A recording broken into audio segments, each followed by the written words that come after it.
26 avril. Juge, chapitre 6, versets 1 à 40. Les Israélites firent de nouveau ce que l'Éternel considère comme mal, de sorte que l'Éternel les livra au pouvoir des Madianites pendant 7 ans. L'oppression des Madianites fut si dure que les Israélites se manégèrent les abris dans les cavernes, les grottes et les endroits escarpés des montagnes. Chaque fois que les Israélites avaient ensemble leurs chambres, les Madianites venaient les attaquer avec les Amalekites et d'autres tribus nomades de l'Orient. Ils établissaient leur campement dans les pays et détruisaient les récoltes jusqu'aux bords de Gaza. Ils ne laissaient aux Israélites ni vivres, ni moutons, ni bœufs, ni ânes. En fait, ils arrivaient en grand nombre comme des sauterelles avec leurs troupeaux et leurs tentes. Et leurs chameaux étaient innombrables, et ils envahissaient les pays pour les ravager. Les Israélites furent réduits en grande misère par les Madianites et ils implorèrent l'Éternel. Lorsque les Israélites implorèrent l'Éternel à cause des Madianites, il leur envoya un prophète qui leur dit: Voici ce que déclare l'Éternel, le Dieu d'Israël. C'est moi qui vous ai fait sortir d'Égypte, des épées où vous étiez réduits à l'esclavage. Je vous ai délivré des Égyptiens et de tous ceux qui vous opprimèrent. Je les ai chassés devant vous et je vous ai donné l'épreuve. Je vous ai dit: Je suis l'Éternel votre Dieu. Ne craignez pas les dieux des Amoréens dont vous habitez les pays. Mais vous ne m'avez pas écouté. L'ange de l'Éternel vint ce soir sous les chaînes qui se trouvaient à Ophra dans la propriété de Joas, un homme de la famille d'Abiézer. Gédéon, un fils de Joas, était en train de battre les blés dans les pressoirs en raison pour les cacher des Madianites. L'ange de l'Éternel lui apparut et dit: L'Éternel est avec toi, guerrier valeureux. Gédéon lui répondit: De grâce, mon Seigneur, si l'Éternel est avec nous, pourquoi tant de malheurs s'abattent sur nous? Au sein donc tous ces prodiges que nos pères nous ont racontés en nous disant que l'Éternel nous a fait sortir d'Égypte. En réalité, l'Éternel nous a abandonnés et nous a livrés au pouvoir des Madianites. Alors l'Éternel se tourna vers lui et dit: Va avec cette force que tu as et délivre Israël des Madianites. N'est-ce pas moi qui t'ai envoyé? Mais Gédéon répliqua: De grâce, mon Seigneur, avec quoi pourrais-je délivrer Israël? Ma famille est peu importante dans la tribu de Manassé, et moi je suis le plus jeune des fils de mon père. L'Éternel lui répondit: Je serai avec toi, c'est pourquoi tu battras les Madianites tous ensemble. Gédéon lui dit: Eh bien, si réellement tu m'accordes ta faveur, prouve-moi par un signe que c'est bien toi qui me parles.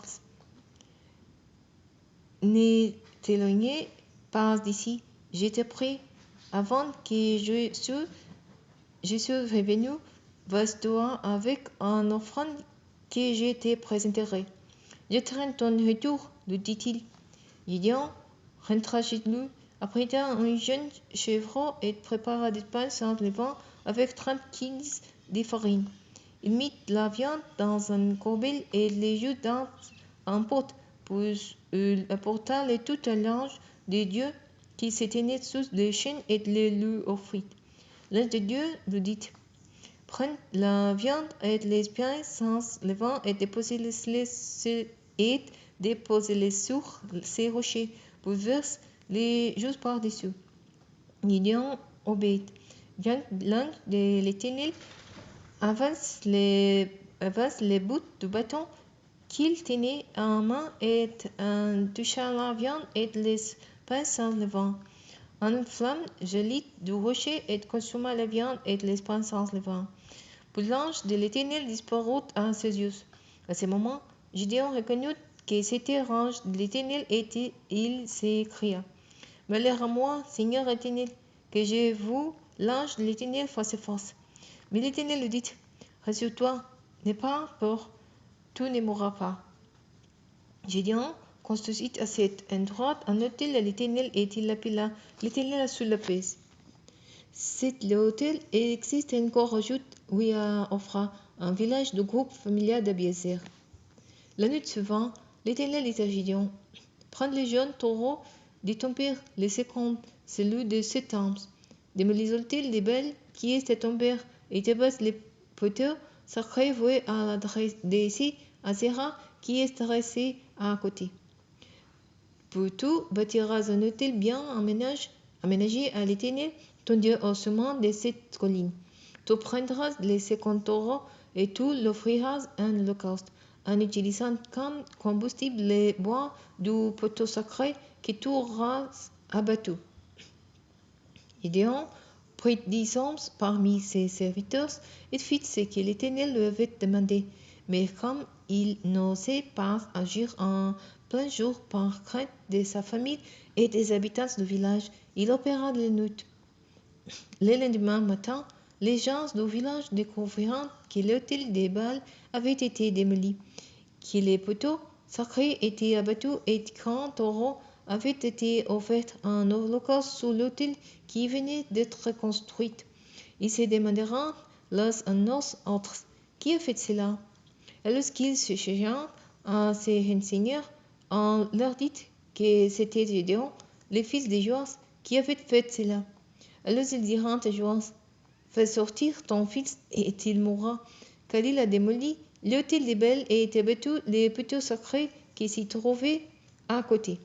Mais Joas répondit à tous ceux qui se tenaient autour de lui, et c'est à vous de défendre la cause des Baals, et c'est à vous de lui venir en aide. Celui qui prendra parti pour Baal sera mis à mort avant demain matin. Si Baal est Dieu, qu'il se défende lui-même, puisqu'on a démoli son hôtel.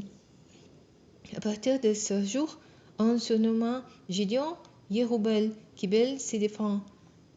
Parce qu'on avait dit que Baal se défend contre lui puisqu'il a démoli son hôtel. Les Madianites, les Amalekites et les nomades de l'Orient rassemblèrent leurs troupes, traversèrent les Jourdains et installèrent leur camp dans la vallée de Zél. L'esprit de l'Éternel s'empara de Gédéon, qui se mit à sonner du cours. Alors les hommes de la famille d'Abiezer se rassemblèrent pour le suivre. Gédéon envoya des messagers dans tous les territoires de Manassé. Là aussi, les hommes se rassemblèrent pour marcher avec lui. Il envoya de même des messagers dans les tribus d'Asser, de Zabulon et de Nephtali, et tous virent les rejoindre. Gédéon dit à Dieu, si réellement tu veux délivrer Israël par mes soins, comme tu l'as dit, voici ce que je te demande. Je tendrai un toison de laine sur le sol de l'air où allons battre les blés. Si la rosée s'est déposée seulement sur la toison, et si tout le sol autour reste sec, je saurai que c'est par mes soins que tu veux délivrer Israël, comme tu l'as déclaré. C'est exactement ce qui arriva. Le lendemain, il se leva de bon matin, pressa la toison et en fit sortir assez de rosée pour remplir d'eau tout un bol. Alors il dit à Dieu, ne te fâche pas contre moi si je te dresse encore une fois en demande. Permets-moi seulement une dernière épreuve avec la toison, qu'il se reste resséché et que la rosée moelle les seuls tout autour. Et Dieu fit cette nuit-là ce que Gédéon lui avait demandé. Seule la toison resta séchée, alors que toutes les sorts ressortent de la rosée.